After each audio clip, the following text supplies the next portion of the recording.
Welcome, ladies and gents, to episode 100 of the Late Invoices show. 100, baby. Wow. Cameron, we made it. Can we just let this sink in for a second, right? 2 years of chipping away at this thing, slowly building a community. 2.5. Two and a half mate. years, slowly building a community, slowly chipping away at it in the background, and we are finally at triple figures. It's quite the achievement, so I just want to say well done to both of us because a lot of people give up. A lot of people would have given up by now, and we're still here. And we always said if we're going to do this podcast, then we want to be still standing in 2, 3, 4, 5 years' time. Keep showing up. And we made mistakes along the way. We've learned a lot along the way, but we're still here.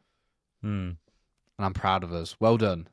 It's gone so fast, though. Like, we started this and we were in the other office, the big one. Yeah. We started off in that spare room, and we were only doing audio episodes at first. Yeah, I know. Yeah. Crazy. Which is crazy. And now it's like remote and also video.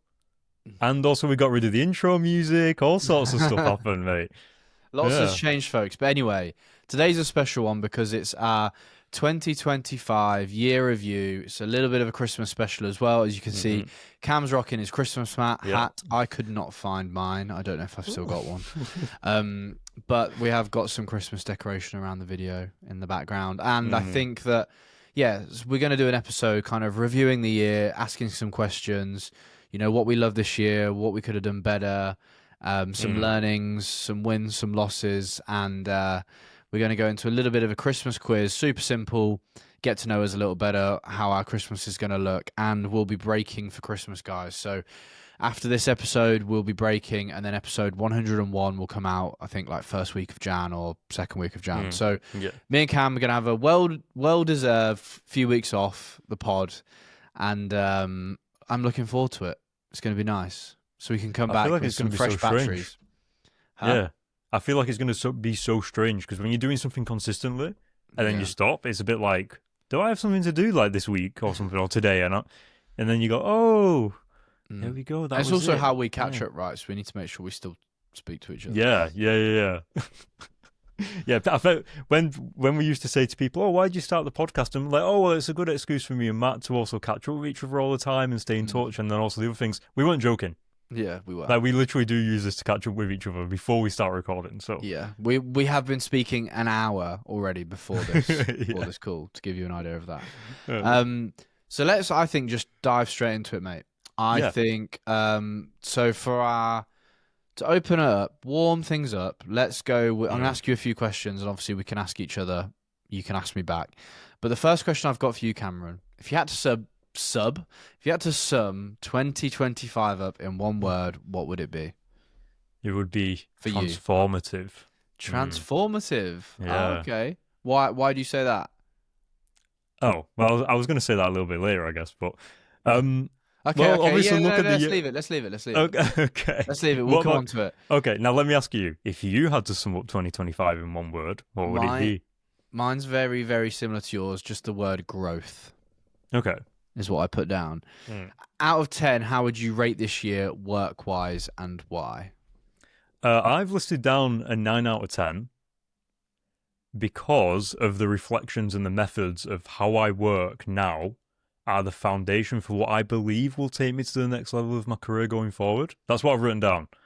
Okay. And so what I mean is, like, I haven't made any progress in terms of income or goals or anything like business sort of like work type related, but the direction you go in is more important than speed. And I believe that I've like very carefully calculated, like, okay, this is the direction I want to go. And then 2026 is going to be a bit more like swimming there. Yeah. Or drowning, whichever one comes. Nice. What about you? What out of 10, how would you rate the year? I rated the year an 8.5. Okay. Why? I rated it an 8.5 because I think it's been one of my best years yet. Probably my best year ever. I rated higher than you. But yeah, you rated it higher than me. But I also, like, it wasn't a perfect 10. that I realized some things that I will probably get into it in some of the other questions, that I realized that I probably wasn't being as efficient as I could be. My workability wasn't, as good as it could have been. And I had some revelations this year. So it wasn't the perfect 10. I wasn't super efficient all year. So I've given it a solid 8.5. Okay. That sounds like good. Sounds good. Yeah. What's one thing you did this year that past you would have been shocked by? Well, what didn't I do? Like my past self. So I stopped working and I got rid of basically all of my clients. Lol. And I moved out of London. So, I mean, we've got a lot of new listeners, so I'll just do a quick refresh. But for any of you guys, basically me and Matt are kind of the same. I'm just on the video side in terms of, working and clients and things like that. But this year I stopped working and I got rid of all my clients to kind of like figure out what the hell I'm doing with my life. And yeah, that's obviously a big shock. But I've noted down, I would be shocked because freelancing and having your own business feels like it's a delicate thing. And so I used to treat it like that. So, getting work, building relationships, the experience of working on projects with you, like it's very personal and it feels like every project can either like lift your career or it can just like tear it down. And I don't believe that anymore. And so that's something that's probably different from my past self compared to now is, I don't know, man, it feels the same as like when my past self used to say, I can't imagine never playing video games. And then I got older and I stopped playing video games. I just stopped playing. And then, so my past self would be like, what? And I think it's just the experience of life, right? Like you just get older and you just do things. Yeah, different, Absolutely. And I think, I can't remember what I was going to say. You said something and then you've mentioned the video games thing and now I can't remember what I was going to say. I said about how freelancing is delicate. Oh, yes. I think you just learned to take life a little less seriously. I think, you took it like it was, you probably overanalyzed it like it was the end all and be all. And you were like, I think you really realized this year that, like if I relax and just put time and effort into what I want to put time and effort into, and it's not that deep. Like, it's not make or break with that client relationship or this or that. It's like you're taking it. Like, I think it should be taken seriously, but in a light way. Yeah. I'm going to use a video game reference again, but like when you first play a video game and it's really hard the first time you play it, and then you've completed it, and then if you want to play it again, you can like do it relaxed, just like sat back, and you're like, wow, why was this so hard the first time I played? Yeah. And I think it's a little bit like that where I just reached a point where I was like there's I think there is a lot of time really in the grand scheme of things, and so by the time you've been doing something for like 8 years, like what we have, you kind of like are happy to kind of like play with it a little bit and like or maybe like buying something you really like you first buy your camera and it's like the most delicate thing, and then eventually after having it for a few years you just like slam it in your backpack and you're like, let's go shoot this thing. Yeah. And it just becomes more of like this thing you're comfortable with, and I think that's where I've reached with career and like my perspective on work. And my past self would be mortified, honestly. I swear to God, like I was like a workaholic. Like I really enjoyed what I did. I was very disciplined, followed my schedule, and now I'm the complete opposite, and it's so strange, honestly. It's like the naive thing. I look back and I'm like, yeah, well, Cameron, you're like 23 and naive, so shut up. That's the kind of how I feel, Yeah. What about you? So what's one thing you did this year that past you would be shocked by? I think when I had my record revenue month, so the most money I'd ever made in a month. I'm not going to say it. I'm not going to say it. Oh, come on, say it. I'll say mine. No, I'm not saying the number. Well, I think the listeners should know what is possible though, because like for me, I'll say mine then. I don't mind. Well, I guess a range because I can't actually remember the exact number, but so I come from a place where like you earn £8 an hour, like people have very regular jobs and that's fine and all this, and then the most amount of money I earned in a month I think was like 23k, which obviously is like, and that I don't know, yeah, and now obviously that's different from. What's the best way to say it? I earned that as a freelancer. I wasn't a production company. That was as a freelancer. That's all profit. Uh, well, give or take if you hide like a sound mixer or something, just like if I was Right. handling Yeah. an Yeah. edit but yeah, it basically was just as a freelancer. And I think that's really important to differentiate because it's really easy to charge like, 10K, 20K, whatever for projects, but not all of that is profit. It goes to crew, whatever. But as a freelancer, like, yeah, I would argue that it's easier to make more money as a freelancer, and because you can do it in terms of do you do less shoots but charge more, or do you do cheap shoots but just do more of them? And it's like this balancing act every month Definitely where it not was cheap like, shoots. Definitely not cheap shoots and oh do yeah, more. well that's where it's like if you can hold your breath, it's actually better to have less shoots but have better clients Yeah.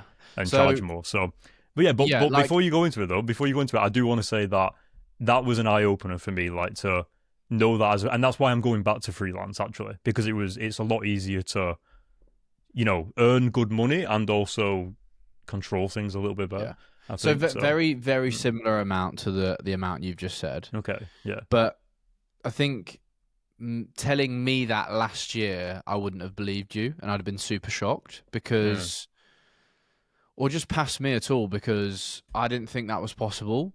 And I remember the first time I earned 5 grand in a month, and I thought, wow. And then the first time I earned 7 grand, then I earned 10 grand in a month, and yeah, then 15. And it's like, whoa, like, hold a minute, like this is possible. yeah, And like once you realize it is, the ceiling it gets raised, So yeah. once So you earn like 25 grand in a month, it's like, oh, okay, right. Well, if I can do well, that, 10 doesn't feel that much. Not obviously 10 grand in a month is still a lot of money. Don't get me wrong. yeah. But Uh, also the thing though is that it's like that money kind of doesn't mean the same anymore because it's kind of like I used to believe that the amount of hard work you put in is almost like how you got the results, and then you'll be having like a really shitty month, and then 2 weeks in, you'll get like 5 projects all in a row. yeah. And if you complete them all within that final 2 weeks, you've done all those projects and made all that money. And you're like, damn, at the start of this month, I thought I was screwed. Well, You this know? month is a perfect example of that. Like, I was like, oh, I'm going into December. Mum and Dad are like, have you got any shoots booked? And I'm like, not Mm. really. And then I think I'll do like, I don't know, like 7 or 8 grand this month. And it's like, Mm. oh, like actually, it turned out to be a decent month. Yeah, And yeah, that all turned around with just like a few shoots that all of a sudden like pop up, and there's this and that, and do you know what I mean? So it can change yeah. out of nowhere. Um, It's one thing as well to mention is that it's definitely not 20K every every month, like, month. like that. And also for me, that was like 2 or 3 years ago because then I Yeah. became a production company and all that stuff. But like you might go from like earning 1K to then the next month earning like 5, and then it might be like 2K, and then it might be like 15. But Yeah. what I want to say though is that it is kind of crazy, like that it is possible. Like you don't have to be like the best fucking photographer or video person in the world to be like earning stuff like that. It is just like a matter of like quality of projects and like quality of network or the amount of stuff that you take on. Yeah. And 100%. yeah, But yeah, that was just a bit of a shock to me. And obviously, it then meant that I had a record year of revenue hmm. as well. And that month helped, but like I had a lot of good months. So I think, yeah, that's what kind of shocked me the most this year. Because there was Hmm. times last year, as you know, that for listeners to the pod, where last year I was chatting on the show, like, guys, like, I have not had a shoot for 12 weeks. Like, what the fuck? Yeah, there's been Like, like some real struggles. Like I really remember, struggles. was it 2 years ago where 2 or 3 years ago, I think you were saying to me how I don't know, man, like I might have to just go get a job and Yeah. like, and I was like, yeah, Yeah. it's kind of weird, isn't it, to It's look back and possible, think, damn. people. It's possible. Right. Next question. 20, like the year in review. So, what would you say was the biggest win for you this year, or the business, or however you want to? So obviously, I'm in like a really samey year, right? Yeah. It's been a thing, but I've put mindset and perspective, and again, like I think it's just because I've changed like the foundations of how I do work and how I do business, and I'll mention it maybe a little bit later as to like the why and stuff. But the biggest win, I think it would just be to like a little bit more with being kind of like, I don't want to say like accountability, but I do feel like my opinion matters a lot more now than what it used to. I feel like I may have been unintentionally a little bit of a pushover. Just because, again, like when I feel like becoming a video production company changed me on like a personality level. Like I feel like I was a different person when I was a freelancer versus like doing a production company, and I prefer my freelancer version more. And so it's it's going back to that, and I feel like that's the biggest change really, because now I'm gonna figure out what version of myself I am, because I'm going to be freelance again, but am I going to be better than I was earlier? Am I going to be a little bit more ruthless? Because I was pretty ruthless back then, I would say, with like my standards and stuff. And now it's like, well, I have context of how like business actually works now in terms of companies and stuff. So it's like, let's see. So that's my thing. What about you? What was the biggest win for the business this year, Matt? I think realizing how inefficient I was being. And that's wild because I've had my most productive year ever, but I also at the same time realized that actually over the last 3 or 4 years, wasting time is a really strong way of putting it, but I was probably only working at like 50% capacity. I remember you saying that to me, yeah. And that's been a huge realization for me this year. Like, how much work I can actually get done if I'm actually being productive, and how much you get in your own way. It's so easy to fool yourself into thinking you've had a busy day. And, but yeah, I did that task and I did that. But yeah, but like, were you actually efficient, or were you being distracted by your phone and sucked in by this call or this email? Like, what did you actually achieve? Yeah. And I had that really big realization this year of how efficient I was being. And I think that's probably been the biggest win, because now I have that mindset and I've had that realization. My productivity levels have gone through the roof, and I'll take that into next year. So, okay, yeah, it makes me think of Stephen Bartlett, where he used to speak about he would have like this really busy day. He would have to do all these important things, and as he passed by the kitchen, he would just start cleaning his kitchen counter. And he's like, this does not need to be done right now. Like, why am I doing this?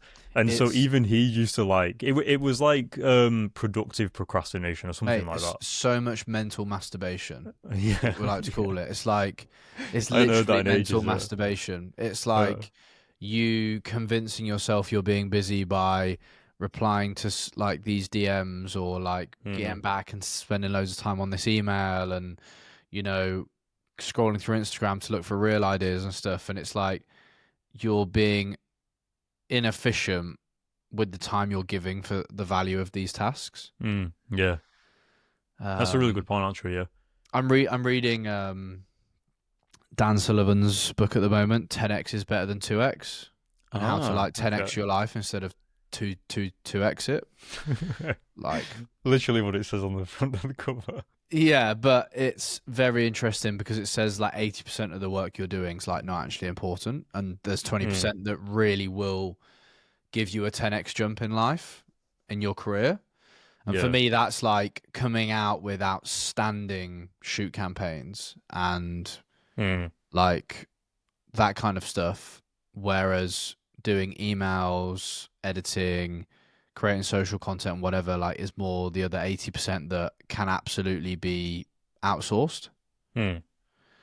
So you for the outstanding work that you create, and the more time you can free up to do that, the further you and faster you're going to go in your career. And there's all the other stuff that bogs you down, which can be outsourced. Yeah. Or you can become more efficient at it, so you spend less time on it. So that frees up more time to do the stuff that you're outstanding at and that you do better than everyone else. Yeah, I also want to mention one of the things I learned when I was learning all the outsourcing stuff and everything was you have to be really careful that you don't outsource the stuff that you enjoy. So when I was doing the video production company, I was outsourcing, like cam ops and video editors and all this. But one of the things I realized was that I was outsourcing the positions I enjoyed. Like I knew how to edit, and the problem was I also knew how to edit better than most people. And then on set as well with DOPing, like I was outsourcing that. And you really have to be careful about the things that you outsource, even just in like your daily life task things, right? Like sometimes cleaning is actually quite therapeutic. And so if you end up outsourcing that, you're like, damn, I've lost this thing that actually made me think clearly in the middle of my day. Yeah. You know? Very true. Very true. Next question. What project are you most proud of this year and why?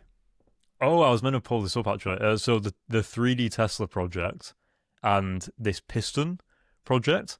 I'll link it below because I've got some YouTube videos on the piston one. But the Tesla project took me 5.5 weeks straight, and I'm talking like all day, every day. It took me ages, and it was very difficult, but I learned a lot of stuff. Amazing. But the piston project, it took me 3 days, I think, to actually just start it the right way. Like, and in 3D, the way you start a model really depends. Like what's the word? Like, you want to hit the ground running, and so the foundation of how you start it dictates how well it comes out later on. So you have to get it right. It took me 3 days, and the reason why I'm proud of it is because I solved it by going for a walk. So I time and time again learned that the best way to solve some creative problems is to step away and, I don't know, get some fresh air or exercise or whatever. And we all know it. We all know it, but it was just a real learning lesson, because I think those moments don't really happen as much when you do know what you're doing, when you have been doing photo or video for a while, whereas with 3D, I was stuck, man, for hours, days, and then just it comes to you. And I think that's just a really... It's like, I don't know, it comes back, right? We all know it, so yeah, interesting. I'm proud of that. What about you? Which project are you most proud of, and why, Matt? I think the On project, the personal shoot I shot. Okay. Yeah. I think that stands out to me. I don't know if it was just because it was, there's a lot of projects that I've shot this year that I love. I've done a lot of personal shoots. I've done 7 personal projects this year. Which is insane, by the way. A lot of commercial work that I'm happy with as well. Yeah. I was just about to ask you if you're going to have a goal for personal projects next year, but I think we can speak about that when we've done our goals and everything in the next episode. Yeah. In Jan. But yeah, so I think that's the one that stands out to me the most, just because it's the one I pushed myself with, I think, creatively the most this year in terms of the attention to detail I gave it. So with the deck as well, all those things. Yeah. And what's the response, one goal? I suppose. Yeah. What's one goal you actually hit this year and one you absolutely didn't? I know you didn't set really any goals at the start of the year, did you? Are we on that question? Yeah, because it's after which project are you most proud of and why? Oh, I didn't answer this one. I accidentally missed it. Okay, well, I've got What's answers. one goal you answer and I'll have a thing. Okay, well, one goal that I actually hit this year was hitting my revenue goal for the year. And one goal I didn't hit, I just went back to look in my notes for my 2025 goals that I wrote on the 31st of December last year. Okay. I wrote that I wanted to get 6K in sponsorship secured by the end of the year, and I did not do that. Okay. So that's one goal that I didn't achieve this year. Okay. Is that going to be on next year's, do you think? Or is it a little bit lackadaisy, like loosey-goosey? I think it will potentially... It's going to be 10K. I'm going to increase it. Well, it's 0K. Like, I haven't got any brand deals and brand sponsorships. I've had like some offers come in, but I'm not just going to jump at anything that doesn't align with me. So I'm going to hold fire. Okay. Hollyland reached out to me the other day. Oh, like, I've got some mics. Yeah, They're but really like good. it's like I don't use it, and it's not. I don't think it speaks to my audience. Do you know what I mean? So yeah, true. Well, it's probably just helpful for you as like a content creator online, right? So yeah, nothing of the sort yet. But yeah, I think it will still be a goal in the new year. Okay, that's cool. I can't really think of any goal-wise for me because I didn't have any.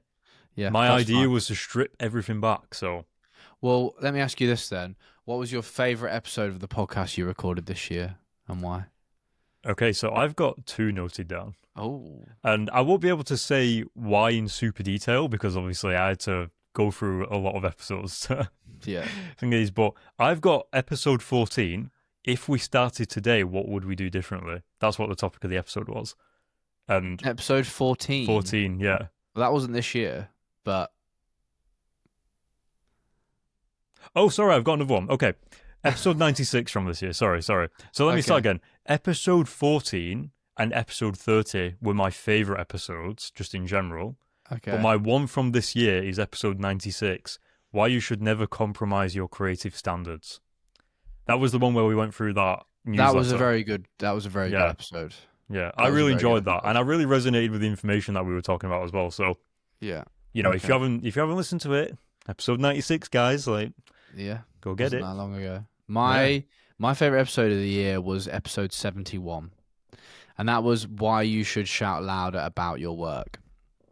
I think I got quite passionate during that episode. Was that when we were sat in your place?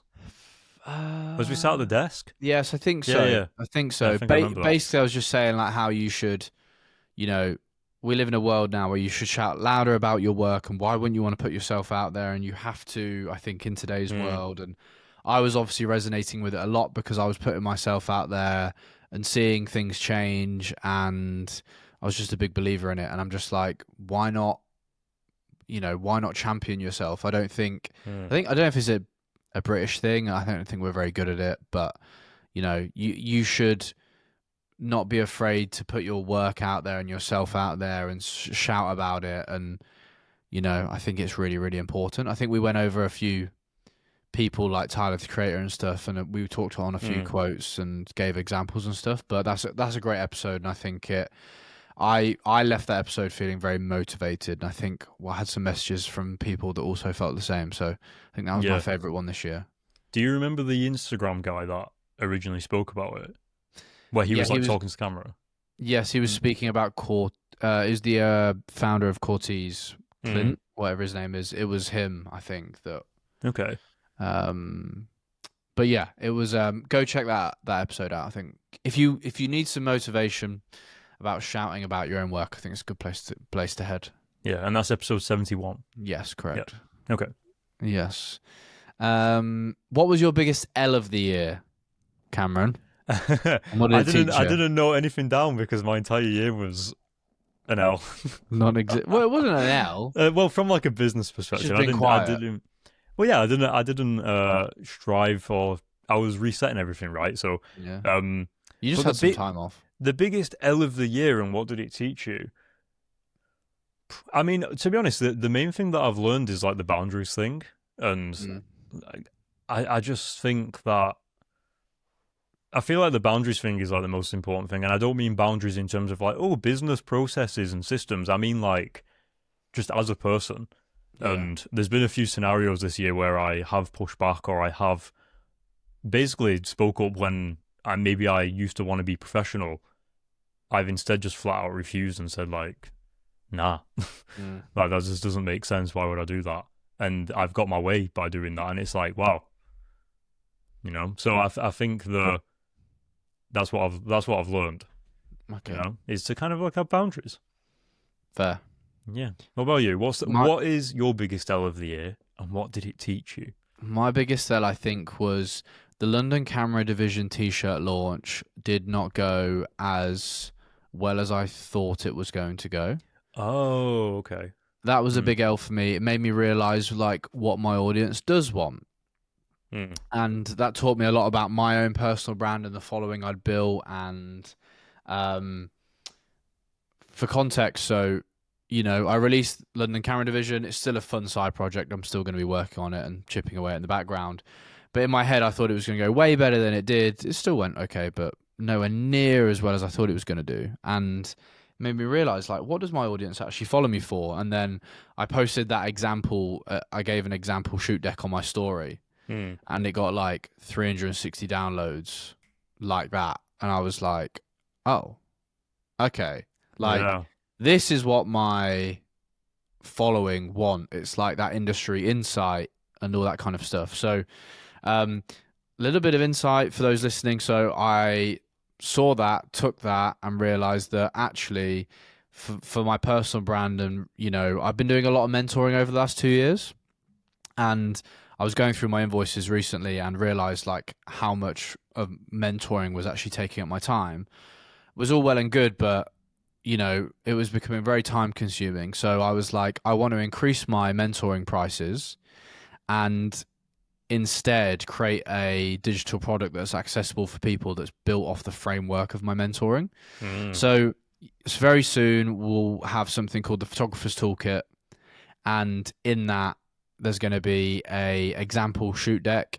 There's going to be a blueprint of how to execute a shoot from start to very end. There is a network template tracker, so how I track my network Instagram pipeline. There is outreach templates for Instagram DM and email. And there's also a little like welcome note from me in there and me explaining like how it all works. And I wanted to create that because when I saw the interest in the email, with the email signups for the deck, I was like, this is what my audience wants. They want to learn. And so I was like, how can I create something that gives them value? So that's going to be sat on my website next to my mentoring. But it basically just means that if someone can't access the mentoring because they think it's too expensive or whatever, there's a digital product there that they can download and access that's really cost effective. It's cheap, I think, for the value, and it'll allow people to learn. So it like the L of releasing LCD and realizing what my audience want and all that kind of stuff has led to something really beautiful, I think. So yeah, it's interesting how your losses can turn into not necessarily wins, but teach you a lot about your personal brand and your audience and why people are following you, you know? Yeah, it's interesting because there are levels to it as well, right? There is okay, well, what do I give to my audience in the sense of like content, but then also what is actually valuable if I was to like do something like create like a product or create like a service or whatever. And there's like just different, and we were talking earlier before we recorded about like how your opinion matters in like different rooms. And so like if you're in like a car room, it might not really hold as much weight compared to if you was in like a camera room. Yeah. You know what I mean? So and that's obviously what like those little losses and things like that make up, is like learning and figuring that stuff out so that you can, and then everyone wins, right? Because you figure it out, but then your audience or whoever gets like the benefits when you actually deliver something that's super aligned with like what they need and what they want. Yeah. It's like nail on the head in terms of what I think my audience wants. So that was a big lesson for me and something that I'm excited to now release, and hopefully going to do that before Christmas. So I've been chipping away at that. It's ready to go basically. So no release date yet though. No, do you know what I think I'll do? I think I'll just set it live and it'll just sit there, and then I'll see how it does. And if a few people buy it, get some feedback, and then like I'll probably market it properly, like through email and put it on my story and stuff. It's just meant to be like something that's very passive. I don't want to be shouting about it on my socials or. No, but I think, is it not worth like just whatever you're doing? Like similar to like your work, right? Where like you tease it a little bit a few days before, so that just like people are aware of it. Because like, you know what I mean? Like I do wonder if like if you spend a few days just kind of like making people aware of it, it might just help people even more. I'll do email marketing campaigns because everyone that signed up for that example shoot deck, like they'll be getting an email about it when it goes live, and I'll probably give them a discount as well. Yeah. Okay.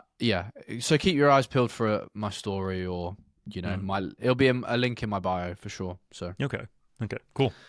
Cameron, was there a moment this year you thought, what am I doing? What on earth am I doing? Every day, bro. Every day.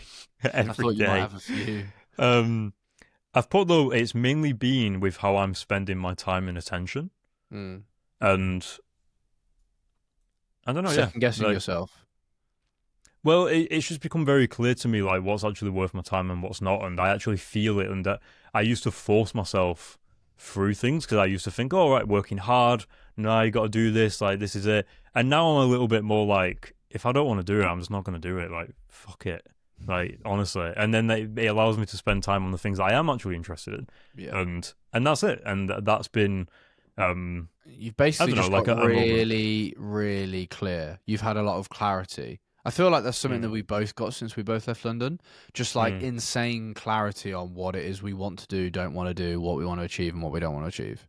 Well, what's crazy is always like when you actually stop doing things, when something comes along, you have to pick it back up. And it's like, I don't want to pick that up, bro.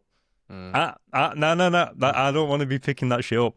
So it's been good to you drop everything and then you decide what things are actually worth putting back in the backpack, right?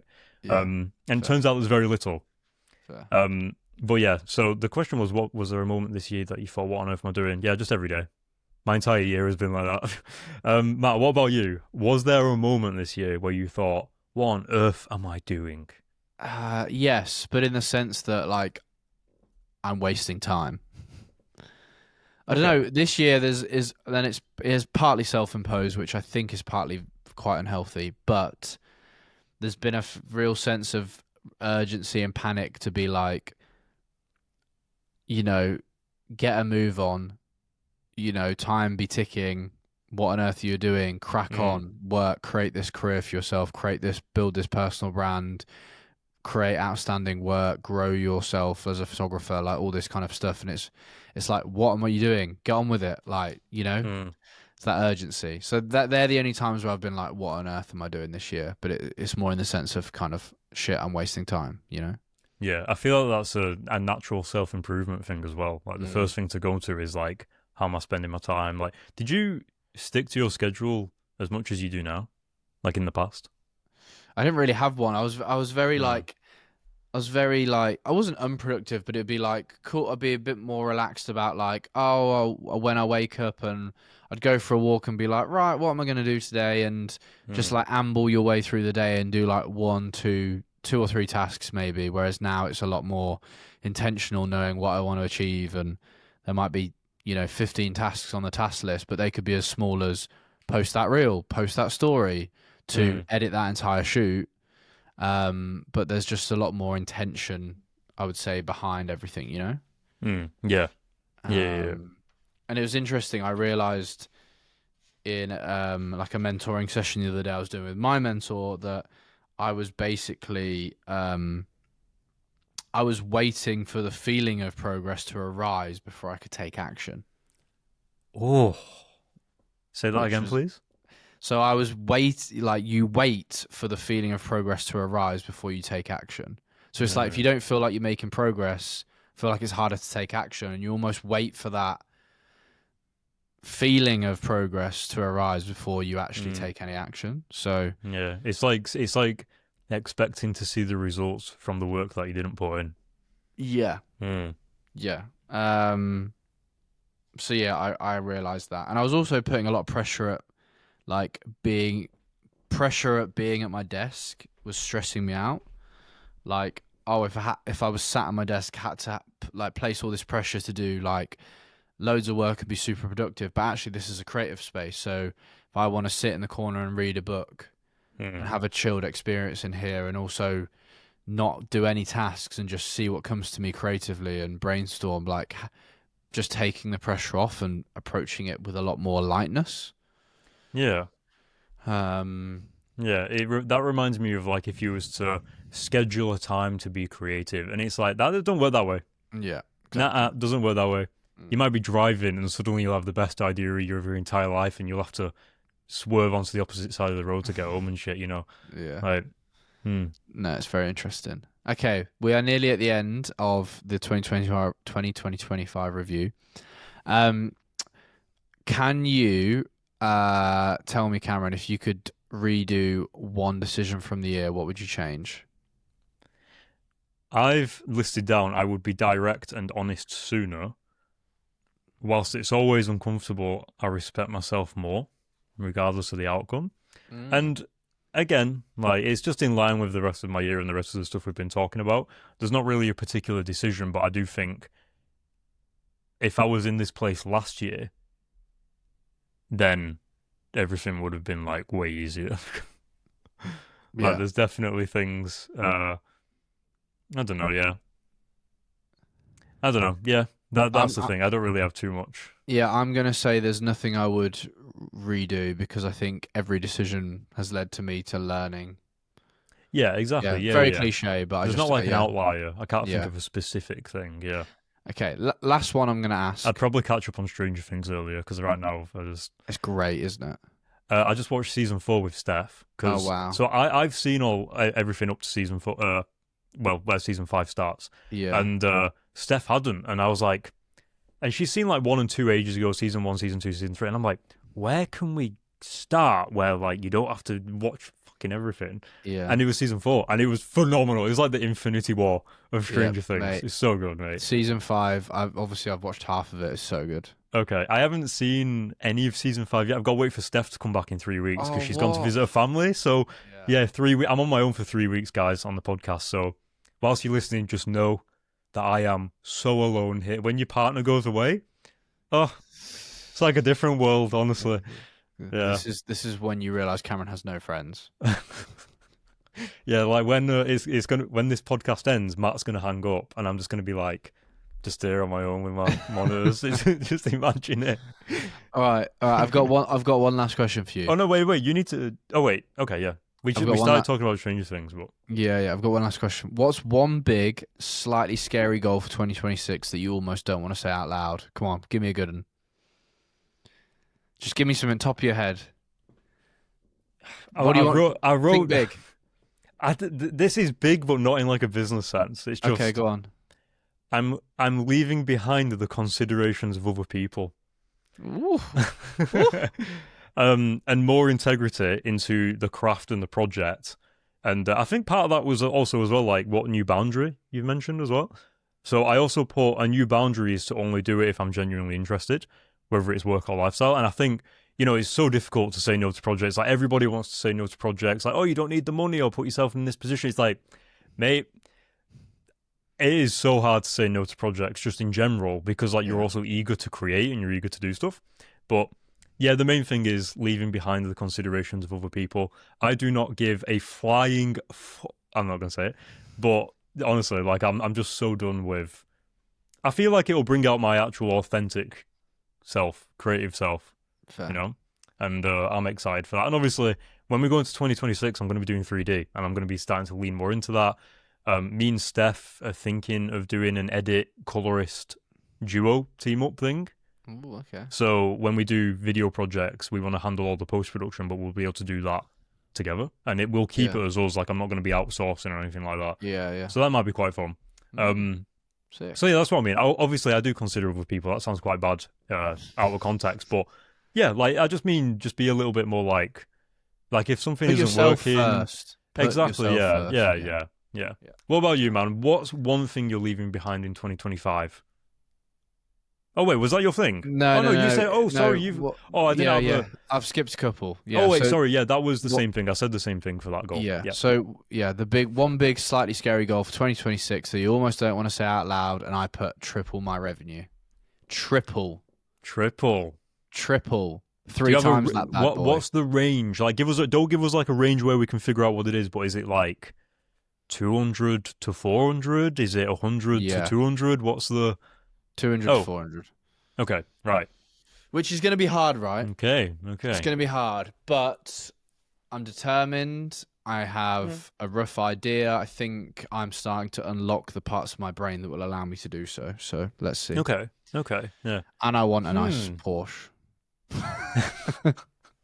Okay, fair. And I want him. And we're having a family soon. Yaz isn't pregnant, but we want to have a family in the next couple of years. So I've got some saving to do. So yeah, that's the goal. Okay, I'm excited for the kind of problems that come up with that because I'm not. Obviously, yeah. No, I am. Because as you start earning more money, it's like your problems just change, right? Well, it's just different problems, and yeah. So I am. I'm excited for that. Anyway, I've got some fun Christmas questions. Flying at me. Sorry, I've got some fun Christmas questions for you, Cam, to quick fire before we end our 100th episode and the last episode of 2025. Cameron, what's your ultimate Christmas Day breakfast? What do you have? I feel like I would have pancakes or something. Pancakes? Yeah. Something that's like soft and it's not like bacon and eggs or anything like that. Okay. Or granola. I'd have bacon. I think I'd have bacon. Okay. I just said it, not bacon and eggs, and then you just I'm gonna have that. Yeah. What's one Christmas film you're absolutely watching every year? No negotiation. Oh mate, the Santa Claus. He falls off the roof. He has to put the Santa Claus outfit on. I haven't seen that. I don't think. I think we had this discussion last year, and I was just as mortified. Wait. The Santa Claus with Tim something. IMDb. I'm just pulling it up on IMDb. Oh, mate, it's the best. Tim Allen. Tim Allen. Okay. What do you think of that, Woody? I haven't seen it, I don't think. Yeah, Tim Allen plays... Is it good? Is it Buzz Lightyear or does he play Woody? I can't remember. Okay. It's, anyway, Tom Hanks plays Buzz or Woody, one of them as well. Anyway, yeah, man, you need to watch the Santa Claus. And obviously, I would say Home Alone. The Home Alone and the Santa Claus are like... Home Alone, absolutely.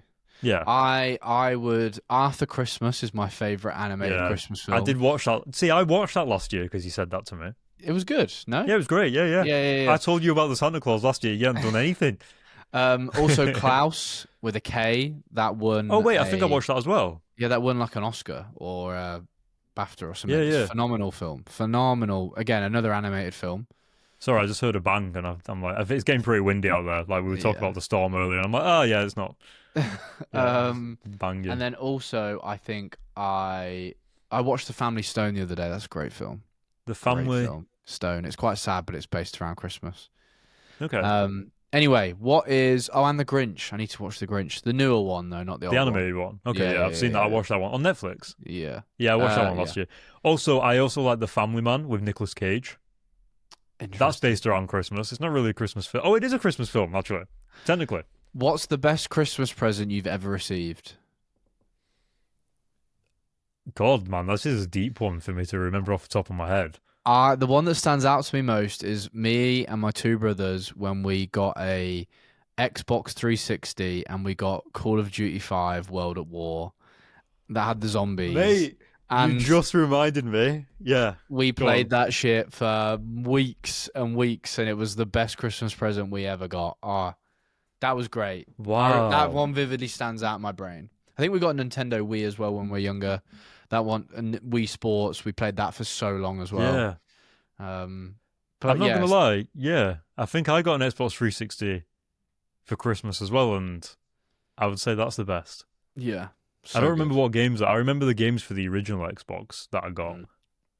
But yeah, yeah. But also just because I went with my mum and dad to the Trafford Centre in Manchester to get it, and so it was like an experience. It wasn't like I just opened it. Fair. What is that? There is like something blowing. The wind must be crazy outside. I keep hearing like I'm going to get robbed live on the podcast. There's a storm up near you. I thought you would know about it. It's really bad. Anyway, are you dress up nice for Christmas Day, or are you pajamas all day vibe? Pajamas. Oh, really? Comfy socks and pajamas. I have to get into a shirt. I like joggers or something. Like if you go and eating a meal, obviously you get like a little bit dressed up, but yeah. No, I have to get into a nice.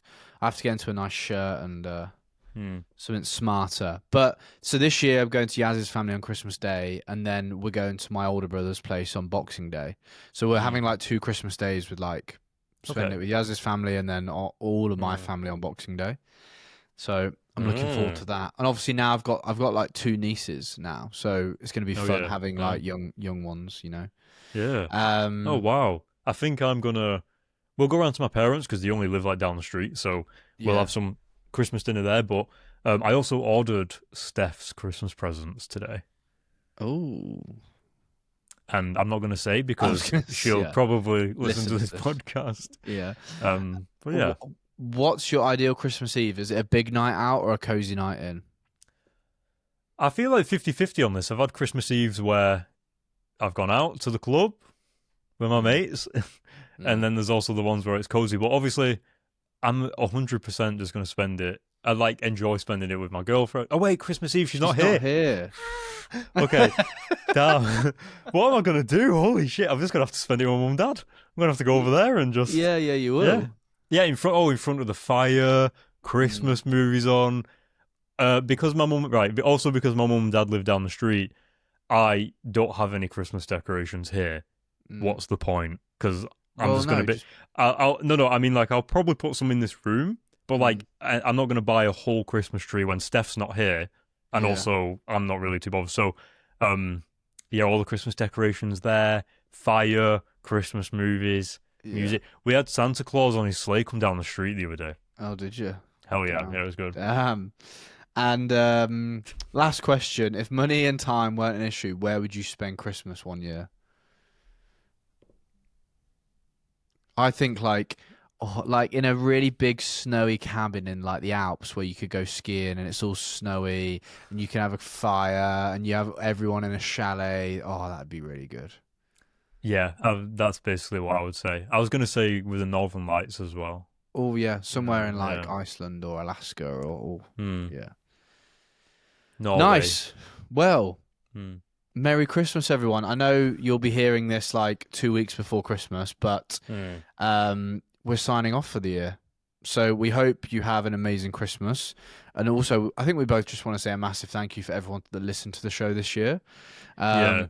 But we had a Spotify Wrapped as well. Is that what you were about to mention? I was just about to read off some stats for the listeners. Which was unbelievable, by the way. I think it's very interesting. So we had a 54% increase in audience from last year, which was phenomenal.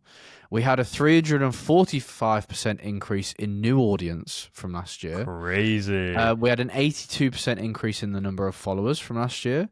Our show was in the top 10 of videos on Spotify, which was pretty nuts. Our top countries: UK, number 1. Number 2, Australia. Number 3, the United States. Number 4, the Netherlands. And number 5, Germany. Germany, yeah. You are a top show for a top 10 show, sorry, for 515 fans, and we're a top 5 show for 359 fans, and we're with a number 1 show for 111 people. Which is crazy. Like, that's I unbelievable. think that's pretty cool. Yeah. So we were really, really chuffed when we read those guys. So, yeah, just a massive thank you for supporting the show. If you're a long-time listener or if you're fairly new here, it is much appreciated. Yeah, I think it's quite unbelievable how when you see the context of the numbers, because like we don't really like we pay attention to it, but we also want to keep the episodes like quite like also with like consistent, but like we're not really doing it for the downloads. Yeah, they're not and the clickbaity. Views, like, they're not. They're very conversational. It's two Mm. friends having a chat. So we understand that, you know, we just hope we can give value from our conversation and you guys find it entertaining, and we love doing it. So yeah, it's good. So yeah, we will see you in the new year. Any questions? Else I forget. Any forget what else I was questions? gonna Please say. feel free to drop us a DM. Anything you want us to talk about in the new year? Maybe any favorite highlights from this year? Please get in touch. Yeah, guys, we appreciate all of the support. So let's hit 2026 running. What are you laughing It sounds so like we're about to go into Christmas and Matt's like, so yeah. Thanks for listening, guys. It's like, thanks for listening, guys. Merry Christmas. The end of 2025, Matt. Yeah. What happened? This year has gone so fast. What didn't happen? Mate, let's just take a moment, right? For everybody listening as well, let's just take a moment. Think about like what you've done this year. Like, think about what projects did you do first this year? And then think about that and then imagine like how far away that is now. Like, I always find it really hard to remember what projects I did or the things I achieved this year. So what I always end up doing is like going onto my Instagram and just scrolling through, or going onto my images. And, you know, you can look at like January's images and then February's images. well, no, because mine jumps from like December to March or May. Fair. But like that's how I remember everything I did this year, which is a nice way of doing it. So I would definitely say check that out, guys. But yeah, we'll see you in January. Yeah, exciting. Merry Christmas, guys, and Happy New Year. Happy New Year. We will see you in January with our refreshed aims and goals. And I'm excited for that episode as well because I'll have quite a few things to share. Because I'll have my goals, but I'll also be able to talk about why I'm prioritizing maybe doing this kind of marketing or maybe doing this kind of thing. Yeah. So I'm excited to hear them. Yeah. I'm excited to hear them. Yeah. Sweet. Well, thanks for listening, guys, and we'll see you in the next one. Peace out. Bye, guys.